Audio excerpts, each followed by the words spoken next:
Hey, this is Derek Depker here of bestsellersecrets.com here with Marc Reklau. How's it going, Mark? I'm fine. Always good to talk to you, Derek. Yeah, I'm excited. We got a lot of great things that we're going to be getting into today. Mark is a best-selling author. He's multiple books. The book that I became familiar with when I first got connected with Mark was 30 Days, Change Your Habits, Change Your Life. And a great book, especially for authors when you want to get into productivity, your writing habits, as well as improving everything, in your life. It's so much based on habits. So Mark and I were both passionate about habits and personal development. And we're also both passionate about book sales and helping you learn some strategies that you can implement to get more book sales. So some of the things that Mark has done extraordinarily well, besides I'm looking at 30 Days, Change Your Habits, Change Your Life, 207 reviews on that book. It says over 180,000 readers. So Mark, as an author, has learned a few things about what it takes to have success as an author. And another thing that you're going to be hearing about with Mark is international rights and international book sales, which is something that I myself have not explored, but I've heard from a couple people that there's some great potential when it comes to your book getting international sales. So I'm very curious about what Mark has to say about that. And I'm sure you're going to take away a lot of great tips. So with that, Mark, I'd love to know a little bit more about your story, in several minutes, kind of how you got started, what struggles you had to overcome to ultimately become the successful author that you are. Yeah, Derek. So, I started writing. I wrote my first book, 30 Days. Now, like 4.5 years ago, I was jobless. So I got made redundant from my job, from my old job, or better said, fired.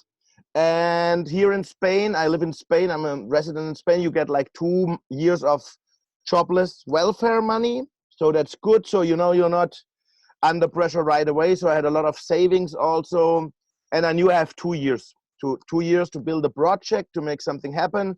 I have a training as a life coach. So I thought originally, well, I will go in that direction.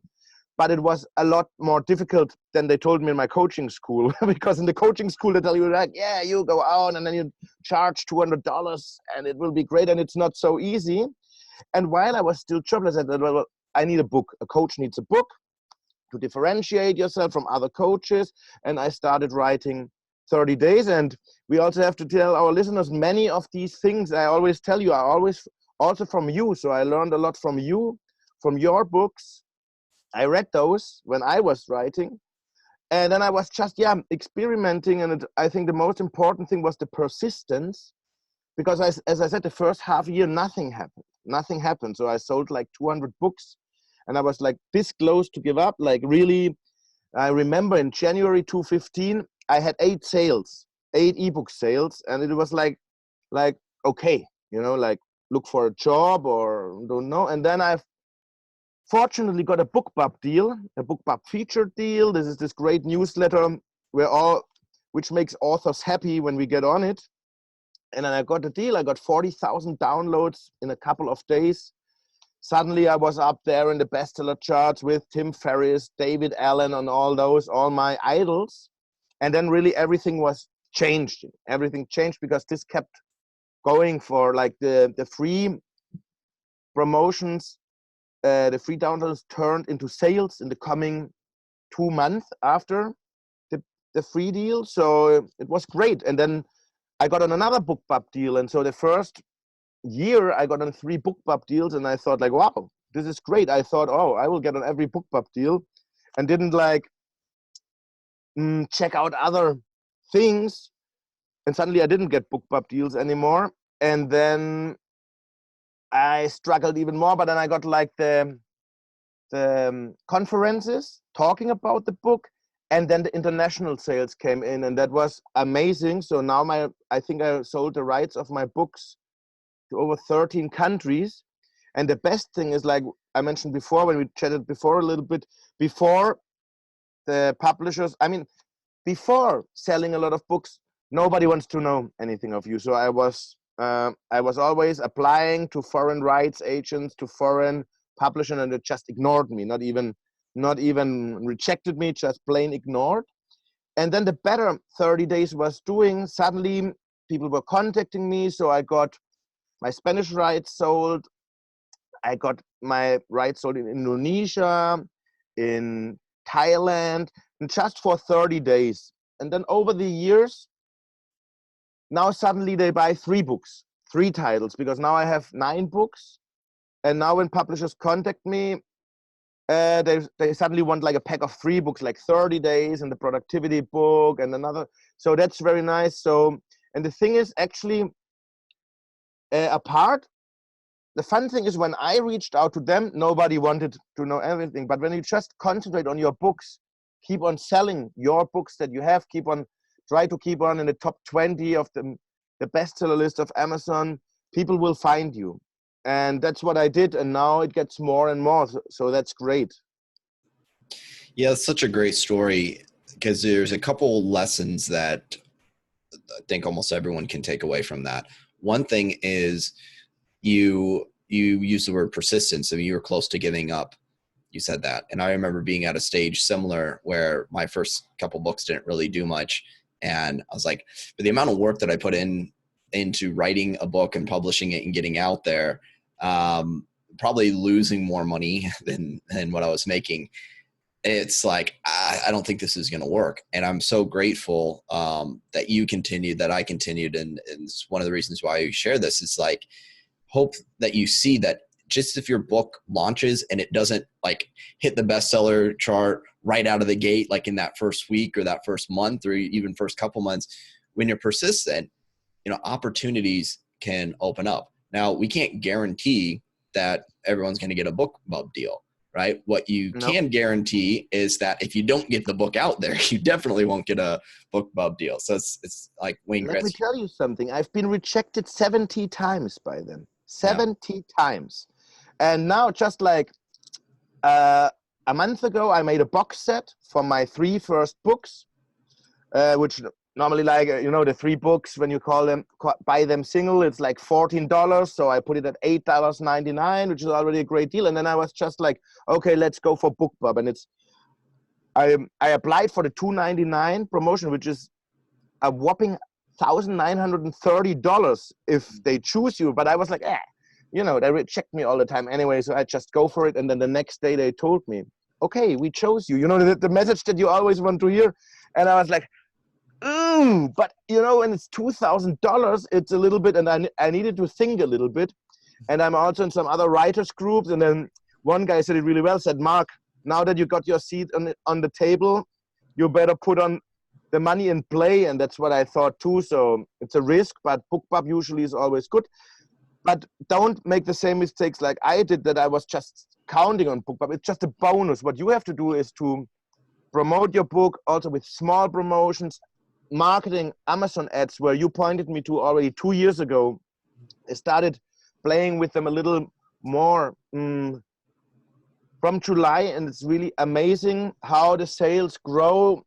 You can see the tendency. It's slow. You also need patience there, but you can see a steady improvement. And what I love most about our community, about the writers community, is how we help each other. I mean, the same thing, you and Alinka and the other guys, you got a Wall Street Journal bestseller because you writers were working together. And so that's what I also want to tell people who are listening to us. Really, I mean, contact writers, learn from other people. And I have never seen a more generous community like independent writers. That's really amazing how they help each other. Even people who have sold hundreds of thousands of books. I was in Spain also in contact with 2 best-selling authors of Spain. One, he has sold over 2 million books, but still he was always there answering messages, always helping, and that's great. Yeah. So the power of collaboration. Mm-hmm. I mean, that's something, it's not competitors, it's just potential collaborators. That's such a big, big thing. And the power of persistence. Like we were saying, I think it was Chicken Soup for the Soul. Actually, I know it was Chicken Soup for the Soul, where it was Jack Canfield, Mark Victor Hansen. They talked about, it took about a year of promotion before that book took off and became the huge hit. that it was. So one of the takeaway messages that you can get from this, from what Marc is sharing, is multiple things. BookBub was one thing. If it's not BookBub, it's the Amazon ads, it's the outreach, it's doing a number of different things, and success breeds success. So once you have some level of success, then that attracts more people. So sometimes it seems like a disproportionate amount of work up front, because it's like so much work to just get potentially discovered. But once you have one success, that can help then to the next thing. And so really, for those who haven't had like a breakthrough moment yet, realize it only takes that one breakthrough moment, and then all of these other doors can open up. And that's what separates. I mean, this is really what separates those who've persevered and who've made it, and from those who struggled and given up, is that a lot of times those who've made it, they've had just as many failures, but they've actually probably had more failures. They've just endured more failures until eventually they had something that worked out. Then another, like you're saying, you have the BookBub deal, then you stop getting them and you have to readjust. And so that's another great lesson. How are you going to pivot? How are you going to move? Okay, so they're not accepting this book deal now. Let's create a box set. And then you see what happens. So it's that constant adjustment. That's another great. Exactly. Adjustment, it's the right thing. So because things are changing also in Amazon ads and Facebook ads, everything is changing very, very quickly. And sometimes you think like, oh my God, now it doesn't work anymore. And then you just have to adapt. You have to adapt constantly. This is the only constant change. And we who know a little bit of the business, we complain less and then just start changing, although it sucks sometimes. You can have ads that work super well and you get like 300% ROI, and then suddenly they stop working, but then you have to think of something else and test so that it works again. Persistence is really the one thing. So what I tell when people ask me for advice, is always persist. And you know what is great for us as writers, when you have one book out there, when you have 3 books out there, what I always thought, you have the right to dream, because the magic really happens. I don't know when it happens, but for me, it was always this, like, every morning I woke up and said, let's see what great things happen today to my book. And I have really had things happening that I couldn't even imagine. For example, I have 3 books in Japan now. And Japan was like, it was a translator that found me. Not even an agent, not even a publisher. It was a Japanese translator who found my book in Amazon, because people start browsing the Amazon charts. That's why it's so important to be there. And he contacted me. He said, I love your book. Tomorrow an agent will call you and then we're going to make a book deal. And I was like, yeah, right. Okay. And 24 hours later, the English agency of Japan, which is one of the top 2 agencies, they called me. They already knew everything. And we got to a deal within 24 hours. So these things can happen. And these are the great things. They can happen anytime. But for that, you need to have your books out there and you can't give up. Yeah, so I'm curious now, going into the foreign rights market. It sounds like you've had at least some people reach out to you. So the first question is, how did you sort of get these deals initially? Was it people reaching out to you? Did you reach out to others, or both?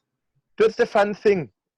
As I always said before, so every now and then I reached out to a lot of foreign right. You type in Google like foreign right agents or foreign rights agencies. I reached out to them and nothing. But then, as you stay up there with your book in the bestseller list, suddenly they contacted me, and it was the same with agents. Suddenly, agents were contacting me and were saying, do you want to represent me, to represent you? And then also the thing is, I have to say, for me now, I made like 80% of my deals without an agent. Without an agent for me. So you always work with an agent in the country, or most of the time not with the publishers. The publishers always want an agent in their country in between, but then it's between you. Then you can have another agent, but then it's like this, you make like a $5,000 deal, and at the end you see $2,000 because everybody takes money. It's like the sales tax, then the agency of the country, then your agent, and then so I mean, that depends, but it's like they come to you, and it happens more and more. I know many authors now that get approached by foreign agents. It seems really that they have noticed it, that they have also adjusted, and that they are browsing the Amazon bestseller lists for new talent. Because what I know for a fact is, in Spain, they're doing it, Amazon Spain. So I know 5 people personally who in the last year was approached by traditional Spanish publishing houses, but like Random House, Planeta, which is like the 4th biggest group in the world, to write for them. So it's changing what it means, because it's also the publishers, when you move your book, when you sell your book, publishers see it, and it's safer for them because they're not risking like before. They don't go for a no name. But if they see that you already have sales on Amazon, that you have sold 5,000, 10,000 books by yourself, then you get interesting.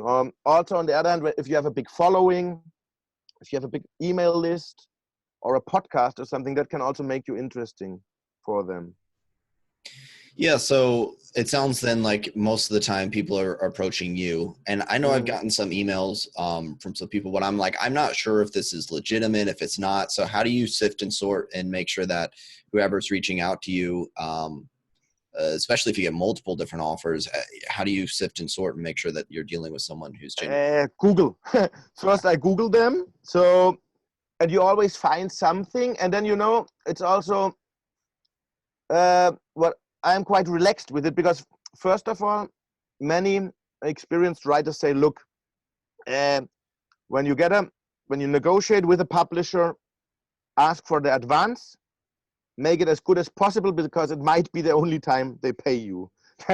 That's the way it is. And then the other thing is, like, for me, my most important rights are Spanish and English rights. So those, they let me eat, they pay my rent. So those are like untouchable. But if an Indian publisher comes and pays you $2,000, and of course you have to look in the contract. And what you look in the contract, what you have to pay attention is that it's like rights in this language worldwide. So if it's another language like Japanese, they can have the worldwide rights. It's okay because I don't translate into Japanese, and they do it, and that's it. So now I'm negotiating with India, but they already put in the contract. They say, okay, English, but only in India. So when the contract is signed, when they pay me, I will take off my book off the Indian market, and that's it. But that's important, so that you don't sell away your rights. Like for you, it would be like, say, you say, okay, I'm gonna try, and you make a contract, and then you oversee that it says English worldwide, and then you are screwed. So those are the things you look. Of course, in Indonesia, Thailand, I don't care. Thai rights worldwide, not a problem. Indonesian rights, not a problem. So because I made one mistake, I sold my Spanish rights. That was the first one who approached me. Great guy. I made the mistake to sell my Spanish rights for Canada, the US, and Latin America. Because I thought, okay, and then for Spain, I will sell them to a big publisher. And that didn't work. They wanted the worldwide rights, and as I didn't have them, that was it for me there. But it's okay because I'm selling quite well also on the Spanish market. So what I also would like to say, I mean, a traditional publisher and international rights is great for your prestige, but I like my main rights to be mine. I like being self-published in the US, in the Spanish language, because I noticed that really the authors who are really earning money are the self-published ones, except the top names. But like you and me, Derek, I have a book now with the #1 publisher in Spain, and it doesn't sell as well as my other books because I have no control. They put the ebook at 854. Nobody wants an ebook at 854 at the moment. And I can't change the cover. I can't change the description. All these things that we as self-published know how to do. So it's always better. So I would always say my main rights, I want to keep. If one of our listeners gets a contract from a great publisher, US, which is the dream of everybody, for example, then I would really calculate. I would calculate what am I earning with this book every year on Amazon. And then I would look how long is the contract, which is usually 5 to 7 years. And I would say, then I would take the sum that I'm making and multiply it by 5 or 7 and say, look, this is what you have to pay me. If you don't pay me, not a problem, because I'm going to earn this in Amazon in the next 5 years or more. And that's it. And I'm talking to best-selling authors here in Spain who do it like this. It's shifting.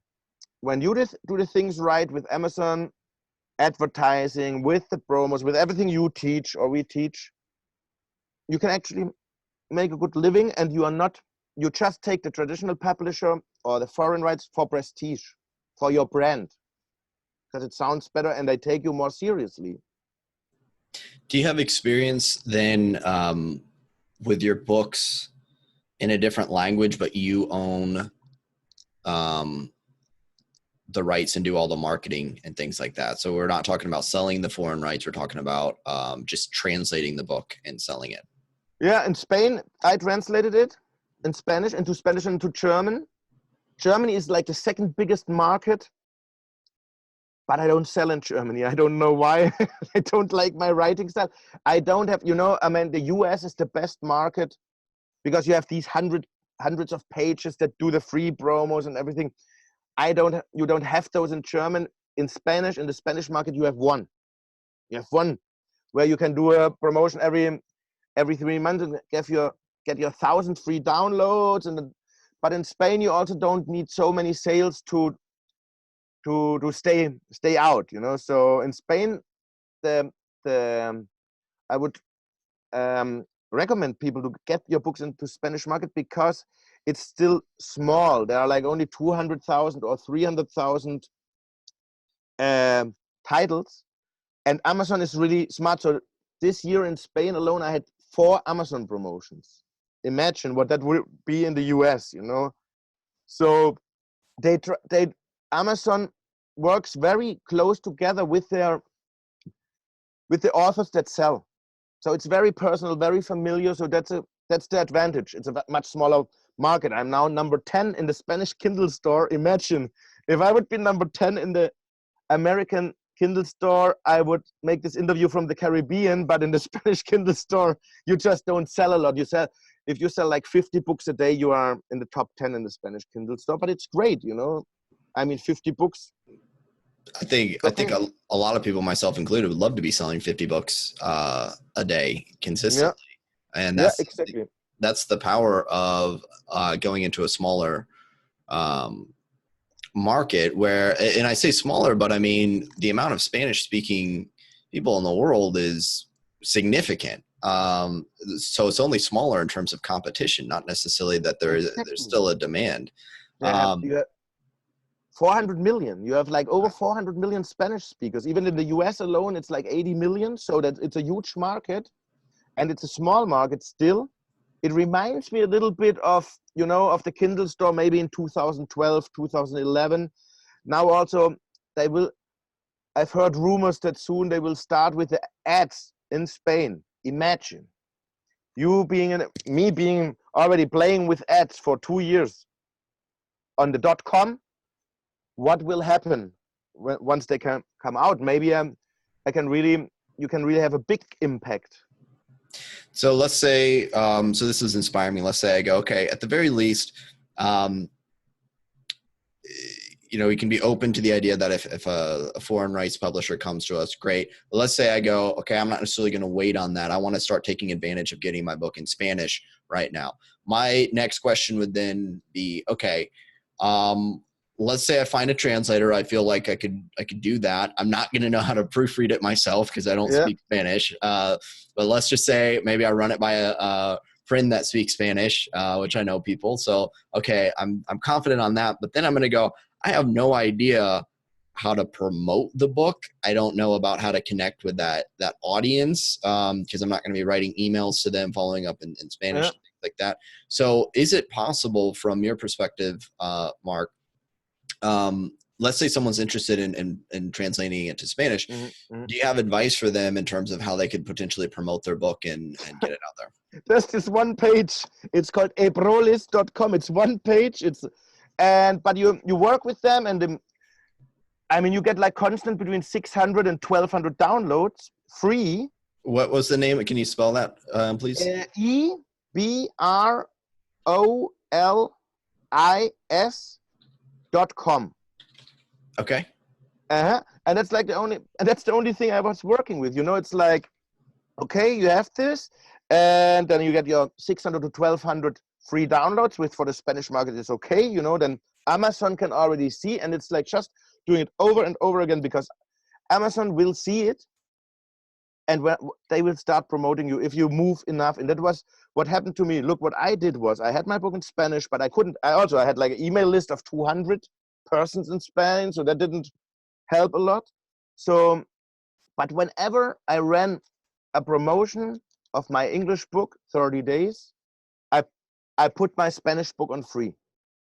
And it seems it made enough noise so that after 4 months, I got a mail from the Spanish Amazon. They wanted to promote the book in their summer promotion. That was $215. And it sold like 1,200 books in 3 or 4 weeks. So that was it. And then it's a fun thing. One day I was like doing the midday nap, and I got a call. Just heard like Amazon, blah, blah, blah. I was like, oh yeah, what do you want to sell me now? And then it was the manager of KDP, Amazon KDP in Spanish worldwide. So that's what I'm doing. They call you directly. And I was like, oh, hello. Yes, what can I do for you? And so he said, yeah, we're doing a new way of advertising. We want to put some Kindle books in a metro station, like we want to do an ad in a metro station, subway station in Madrid, in the capital. I said like, okay, fine. So that one thing took to another. And that's all I did in Spain. So I'm also not selling huge numbers. It pays the rent, but not much more, but it's okay. It adds up. I think it's a nice extra income, even if you would only make like $200 or $300 in Spain in a year. That's nearly $4,000. That's a vacation, at least for me. I don't know how. Yeah, this is definitely some great potential here, especially it's similar to what I say with audiobooks in terms of why it makes sense to get an audiobook produced. And that is, yep. You've done the hardest work of creating the book and getting the content together and everything. So now at this point, for me, I go, okay, the next step really is just hire someone to translate it. And that's out of my hands. But again, if we're talking about the question that I had, and it sounds like you've answered it, is there going to be enough potential there to justify hiring a translator? And so what I know, for my next step, I have a shorter book. I'm going to start with that, get one in Spanish just to get something out there. And the thing is, go to Upwork, because you know how it is with the translating. Translation can be very expensive, and it can be better. So go to Upwork. When I do ask for editors in Upwork, it's like I get everything from $50 to $5,000, and then I try to figure out with the critics and everything which is the best fit. And I usually always go like for a relatively cheap, let's say, because so that the book has a chance to make the money back. If you pay $3,000 for a translation, you might have to wait a year until you start breaking even. But if you can get it with a shorter book for $1,000 or $500, and I'm sure that's possible, that must be awesome. If you have it in Spanish later and look for a proofreader, I have some proofreaders here, professionals, that I was actually surprised. They can proofread a book for $100 to $200, like a 20,000 word book, which is good, and it's good quality. So, and the thing is that, when you are there, it's the same. There's no guarantees, but knowing, you're an American author, yeah? That is something. When an American author is in Spain and the Spanish Kindle store, and you manage to move the book a little bit, it's like, hey, we can get an American author. You're proving that your book is selling. Maybe they check out Amazon.com and see that, and then it can go faster than you think, because I know for a fact that Spanish publishers are browsing the bestseller, the Amazon bestseller lists for entrepreneur books, habit books, and everything. And everything is possible. That's the great thing. So everything is changing so much. These things were unimaginable 3 years ago, but now they are happening. Yeah, it's always exciting to think about, when things get more competitive, how can you stand out? And one of the ways to stand out is to go into different marketplaces that are kind of functionally, like you said, it's almost like it's being back in the US store, but back in like 2012 or something like that, like a few years ago, because it's up and coming. There's aren't as many other books. The ads might be starting to roll out in those markets and things like that. And so my thinking is I want to get in there now before more and more people discover it, because now is the opportunity. I mean, how many people are kicking themselves that like, oh, if only I would have gotten into publishing ebooks, 5-10 years ago. Exactly. Yeah. So with that, I'd like to move on to talk a little bit actually about your new book and what you did for that. But I'm curious, kind of wrapping up the whole foreign rights and international book sales. Any other final tips in terms of either mistakes to avoid or things to make sure that you do when it comes to anything with international book sales? No, what I already said. So when you get you have to be very careful with the contracts, so that you don't get, usually, but that what I did was reading blogs, so that normally, check out that it's only 5 years instead of 7 or 10 years. Some publishers want the rights for 20 years or something, so deal with 5 or 7 years maybe. And just, for the first contract, I took a lawyer. I had a lawyer to look over it, and also it should be a lawyer who is in the book, who knows about book contracts, because it's totally different than other contracts. But then that's it. So now when I do a deal, I'm not so worried, because there's always an agency on the other side, and I don't think they will screw me, because those are like prestigious agencies. So that's something. So also always, when it comes to your English rights, be careful. Be 3 times as careful, so that you don't mess up there, because there you can really mess up big if you would like suddenly sell away your English rights to India worldwide for $500. That would be, and things like that. But that's about it. If something comes up, your listeners can always contact us. I'm happy to point out things, but I think that's it. Awesome. Well, I appreciate that. And we can get the details at the end, but right now, if people wanted to learn more about you and get in touch, what would be the best way to do that? I'm on Facebook, Marc Reklau, or on my webpage, marcreklau.com. Okay. And for everyone listening, that's MarcReklau. Yeah, there's actually only one Marc Reklau in the world still. So you put me in Google and I come up everywhere. So there's no way to miss me. Awesome. Well, I appreciate your willingness to help. And looking now at, I know you have a newer book that's out. So I'd love to know if you could walk us through what your process was for launching this book. Yeah, that was actually my best launch ever. And I think also with time, your launches get better, because you have more books, you have more fans and something. So, but that was amazing, because I put it on pre-sale. It's the people magnet, how to become a people magnet. And I have to say, it is like totally incredible. So I'm testing now with my next book, if that was just luck, a lucky shot or something, because it has 0 reviews. The cover is not like breathtaking. I actually don't like that cover, not a lot, but my readers chose it. So I had to go with that cover at least for half a year. So I bought like 3 or 4 ads on these pages, like, e-reader news today and something like that. I put it on pre-sale. I wrote 3-4 mails to my email list, which are like 5,000 people. But the most surprising thing was I started with BookBub ads. BookBub ads, so not a BookBub deal, BookBub ads. So I made one ad for $5 with this ugly cover, and it was very simple. I think the ad text was like, our relationships are the #1 predictor of our future happiness. That was it. And then the book was, there was the launch. I had like 160 sales in the first 2 days.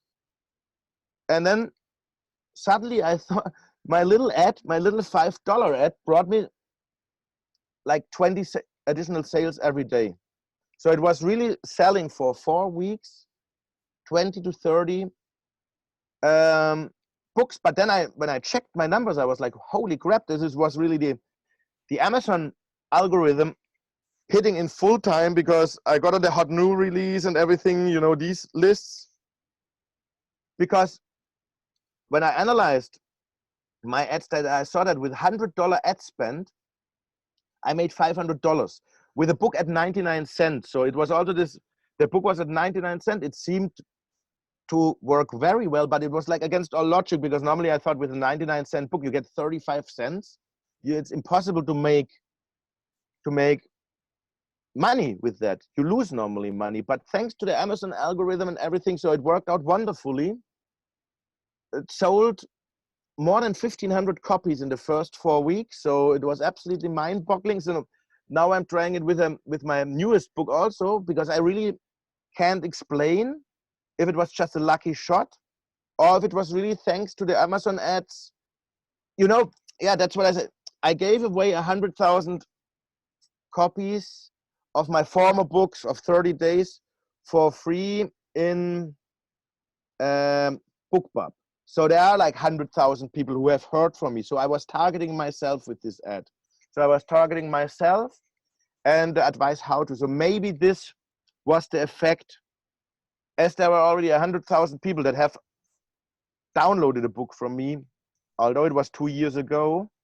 Maybe then they bought the People Magnet book because it was just amazing. I think like every second click sold a book.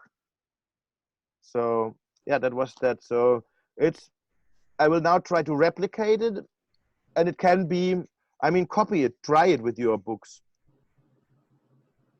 You can't, you can only try to see. For me, it was amazing. Yeah. Yeah, and it's a couple things that you did. First of all, you have 5,000 people on your email list, so that's certainly gonna. One of the things we often talk about is the importance of building your email list. So the email list, and then the book promotion websites and BookBub ads.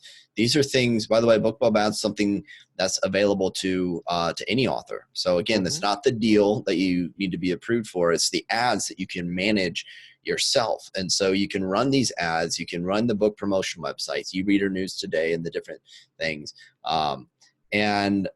What's cool is even some of those sites, obviously the ones that you promoted on, didn't have a minimum review requirement because you don't have the reviews in place yet. And that goes to show, as much as I'm for having 5 to 10 reviews before doing a big major promotion, when your book first launches, there is some things to do that you can do to get those initial sales. And I'll point out that while you might not, Mark, while you might not say you're a big fan of the cover, it does look well done. Yay! So we're not talking about just a person. It was done by a designer, I'm guessing. It was. I just don't like the magnet thing on the, but it's good.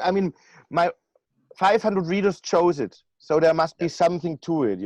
That was the thing, but.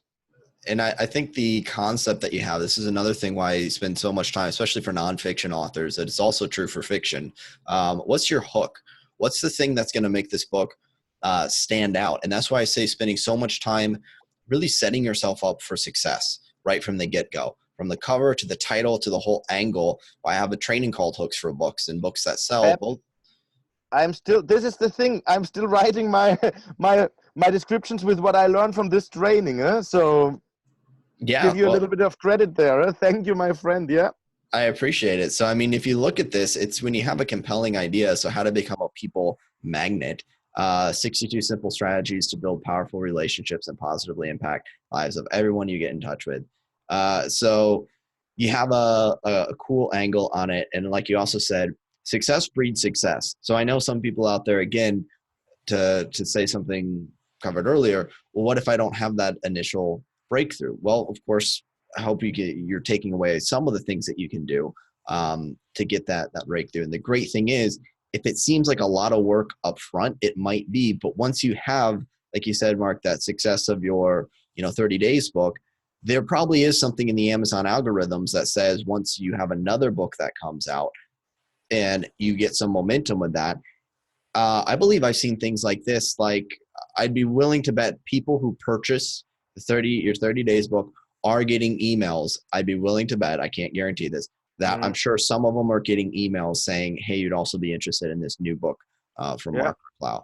So by having success in one area, it makes the next book and the next book and the next book more likely to be successful. So whenever you hear someone, you hear this advice of just write more books, it's kind of it's a half truth in the sense that writing more books can have a snowball effect and can have an exponential growth effect. The thing is, if you didn't get any success with the first book or a second book or a third book, eventually you got to focus on, like, just putting out more books isn't going to fix the marketing. Exactly. It's the full package. You have to promote. And then the thing is, you have to promote every book. That's the good thing. When you have 6 books, you can make a promotion of every different book every month. And that, I think, gives an accumulative effect that is not to underestimate. And when we look at the guys who really earn a lot of money on Facebook, it's people with 30, 40, 50 books.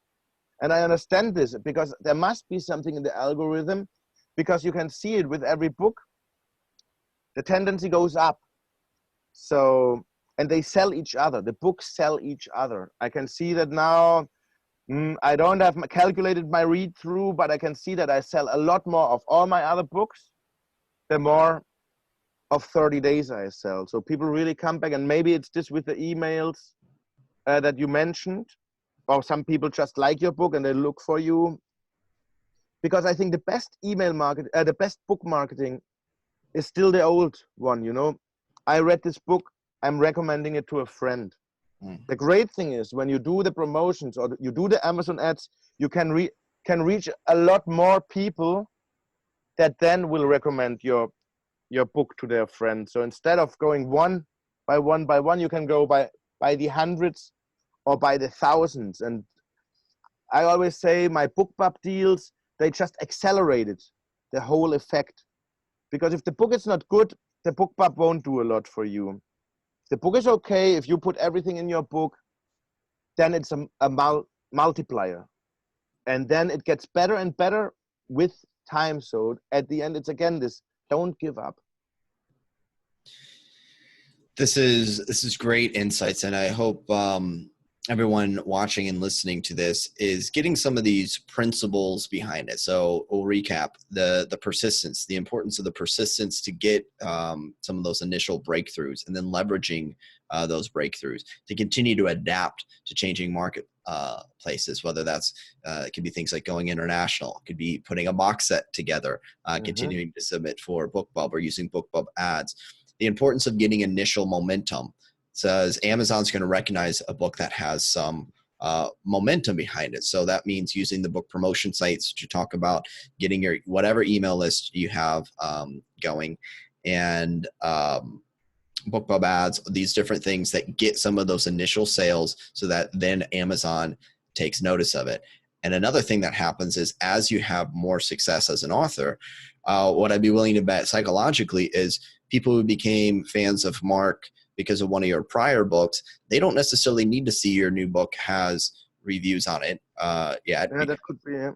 Because they trust you from your prior success. So you're leveraging your prior success. I mean, if Stephen King comes out with a new book, people are going to buy it before it even comes out, before there's a review on it or anything like that, because it's the reputation that sells. So this is the great thing, is you start to see the journey as an author. When you first start out, it's like it's like sometimes it could feel like pulling teeth just to convince someone to say like, hey, I got this book, it's worth checking out. And the great thing is, as you get more and more successful, eventually your name alone can start to sell your book. And the fact that you just have a new book coming out, people are willing to buy it on pre-sale, and people lining up eager to get your next book. And as you're saying, Mark, having multiple books can lead to this exponential effect where one book promotes another and another book promotes another, and it all interweaves as you start to get more books out there. And yet you still want to make sure, if you have a couple books out and not one of them has really taken off, there's probably something to figure out with the marketing side of things. Exactly. First. So this has been amazing, Mark. Any other final tips or insights that you'd like to share with everyone? I want to share one more thing, because I'm talking now. I said, well, yeah, now 500 people choose my cover, but the thing is, 2 years ago it was 20. Yeah. So patience is also a big thing, and it's like not, don't give up. What I said, don't give up. And for example, my advanced readers team is not yet what I want. So I don't get a lot of, I have 120 people on it, but I maybe get 10 reviews or something, which is not enough because they are in different countries.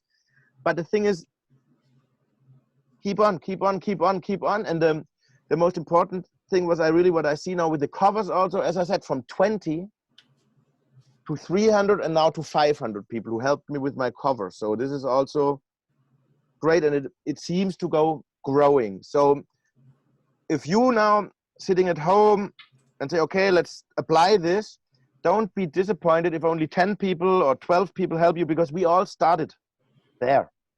And also, I'm now talking after 4 years of hard work. For 2 years, nobody wanted to know anything of me. No agents, no international rights. The international rights came in the last year and a half, and they came because I had also some sales record. Also, I had the numbers with 30 days. 30 days has now sold like 50,000 copies. So those are numbers. When you get to 8,000, 10,000 numbers, I think sales, that's great for a self-published author. And then these are numbers that you can throw into the ring when you're talking to them. And when you, as I said many times before, if you can maintain yourself in the top 20 of a good category, like time management or self-esteem, on the top 40 maybe. And this gets also always longer. First, it's like 1 month. And then when you gotta go there again, maybe it can be 2 months. And like this, it's also over a time period of 3 years, your chances grow that somebody will find you. And you also have to believe. Really, it's like you gotta believe.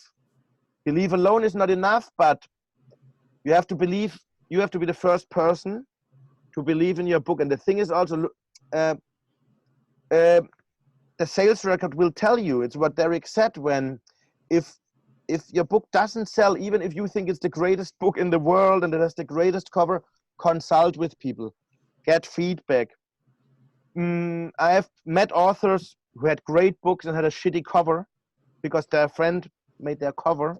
And I said, look, you have now 2 options, because they were complaining they don't sell, but they didn't want to tell them, they didn't want to change the cover. I said, you have 2 options.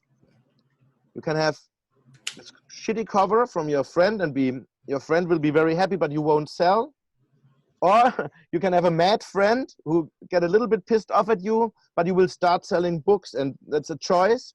And they listen to me, and you know what a good cover can do. So if you don't sell, there's a reason for it. So what Derek, you said it always. So it's like book description, price, the cover, of course, reviews.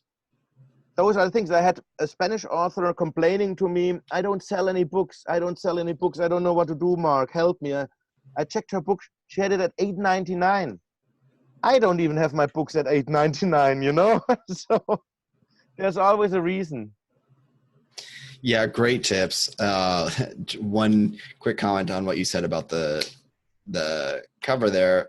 Sometimes I feel like I've heard from someone who said, like, my neighbor, someone designed the cover. And so there's a personal attachment to it. And it's like, when you're running a business, you got to decide, is this a hobby or is it a business? And it's even looking at it like, how many people would they be letting down by having a poor quality cover? People who could have been entertained or their lives could have been impacted by that book.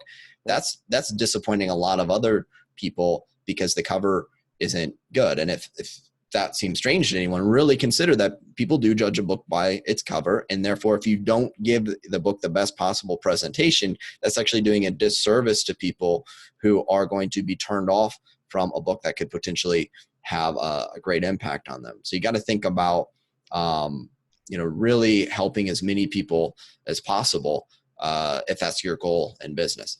So Marc, thank you so much. I want to make a couple quick recommendations, and then hear a little bit more about how people can get in touch with you. But one thing I'll say is that you can find Marc's books on Amazon, and he's got a couple books that I'll particularly highlight. One is, as you heard about, 30 Days, Change Your Habits, Change Your Life. I actually did the audiobook of that. Yeah, right. Yeah. So if you check out the audiobook, you'll get to hear me on that. Or, the Kindle edition paperback is also there. So that's, habits again. Oh, buy the audiobook so you make us both happy. If you buy the ebook, only I get happy. If they buy the audiobook, both of us are happy. So I think it's Whisper Sync enabled, so you can actually get both. And the paperback. Yeah. So that's one thing. And of course, as an author, your habits in your writing, your habits in your business, and of course, habits in other areas of your life are going to affect you. And then another thing, I just sent out an email about this. Most income from my business, from book sales to course sales to other things, have been really come down to one thing when I look at what led to the initial breakthrough. And it was understanding relationships and influence skills. And it was just a seminar that I had attended from a man named Brandon Broadwater, who that was like kind of the final pieces that I needed. So how to become a people magnet. That's highly relevant for you, not only in just personal fulfillment and happiness in your life, because like you said, Marc, happiness, your relationships, predictor of happiness, but it's also going to help you when it comes to cultivating some skills that can help you in your business. So books that are very relevant to you as an author, I recommend, especially if you found what Marc said here was helpful. He volunteered his time to come help you as an author. So I think it's worth checking out a couple of his books. And then Marc, how else can people get in touch with you? And please let us know anything else that you'd like to share. As I said, Facebook, I'm on Instagram, but you can always find me on Facebook. That's like a one where I'm always active. LinkedIn, of course, and really write me an email to Marc, MARC, @marcreklau.com. And there's really only one Marc Reklau with a C, so can't escape me.